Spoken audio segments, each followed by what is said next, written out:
ebese bayibona majority. Okokuqala nje. Okwesibili, i-ANC sonke akekho ongayazi ukuthi ihlukile kwamanye ama-political groupings. I-ANC yakhiwa amadlozi ethu, amakhosi ngo-1912 ney'fundiso zakithi nabafundisi njengenhlangano emi ngaphesheya kwabamhlophe ngoba babengafuni ukuthi sibe namalungelo.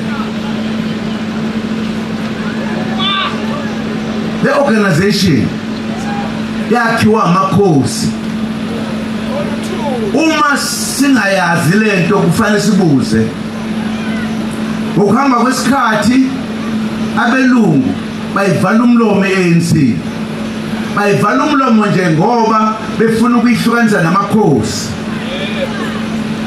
Ihambe yodwa ngoba amakhosi eku-ANC ayeyinkinga.